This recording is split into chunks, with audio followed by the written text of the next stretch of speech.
Sinisimula ng ipamahagi sa susunod na linggo ang 5,000 pisong ayuda para sa mga driver ng mga pampublikong sasakyan dito sa Metro Manila. Pero gate ng mga tsuper, ilang araw lang para sa kanila. Ubus na agad yan. Narito ang Express Report ni Mean Los Baños. Pasan ngayon ng mga tsuper ang bigat ng malakihang taas presyo sa petrolyo. Gaya ni Christopher, na pagdesisyonan kasi ng kanilang operator na magsalitan muna sila sa araw ng pagbiyahe. Yung ruta namin, hinati na lang namin yung biyahe para lahat makikinabang, kikita. Kasi kung sabay-sabay naman kaming lahat babiyahe, mapupunta lahat sa diesel. Wala naman kaming may uuwi kasi maggagawan kami ng pasahero. Pero ang masaklap, ang dating 500 pesos sa take-home ni Christopher lalo pang nabawasan. Sa ikalawang bugso ng taas presyo ng petrolyo, pumalo ng hanggang 11 pesos and 50 centavos ang itinaas kada litro ng diesel. Kaya ang tsuper na si Rose Napagal, no choice kundi rumakit sa ibang jeep sa mga araw na hindi siya naka-assign pumasada. Siya rin kasi ang sumasagot sa pampagamot ng kanyang amang may sakit. Pagka hindi babiyahe, tatanungin ko kung babiyahe siya. Pag sinabing hindi, kung inaarbor ko, para bago ako umuwi, kahit paano ko yan, may 1,000 ako. Ilan lang sina Rose at Christopher sa mga mabibigyan ng 5,000 pisong fuel subsidy ng pamahalaan. Magsisimula ang rollout sa Metro Manila. Uunahing bigyan ng tricycle drivers. Susunod ang mga driver ng jeep, taxi, TNVS, UV Express at bus. Sapat naman kaya ang 5,000 pesos na ayuda? Opo, maano naman yun, sir. Kulang na kulang po yun.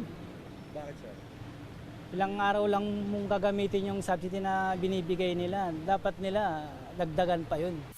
Kaugnay niyan, aprobado na sa ikalawang pagbasa ng Kamara ang House Bill 8418 na magbibigay ng emergency power kay Pangulong Bongbong Marcos para suspindihin o bawasan ang excise tax sa petrolyo.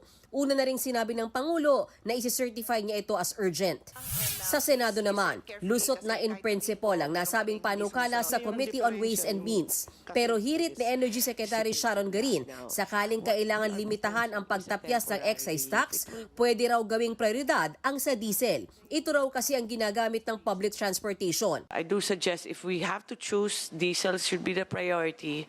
It could be just a partial reduction, not a full reduction, or it could even be a time-bound reduction lang, Madam Chair, like whether 3 months or 2 months or longer. But whichever DOF deems suitable for our national budget. Pero pinalagan yan ni Senator Erwin Tulfo. Kung hindi po natin babawasan yung excise ng mga gasolina, baka naman aalma po yung mga may-ari ng motorsiklo, 8.5 sila, yung mga nakaka-afford po ng motorsiklo ay mga masa, Secretary. Babala naman ni Senator Win Gatchalian, dapat araling mabuti ang pagbawas sa excise tax dahil makakaapektuhan niya ito sa pag-unlad ng ekonomiya ng bansa. Itong 2026, baka bumaba yung koleksyon ng gobyerno. Kaya kailangan ho natin balansihin itong sitwasyon na ito. Nagbabalita mula sa Frontline, Mean Los Baños, News 5. Mga kapatid, Nikki de Guzman po. Para sa pasada ng mga rumaratsyadang balita, mag-follow at mag-subscribe na sa social media pages ng News 5.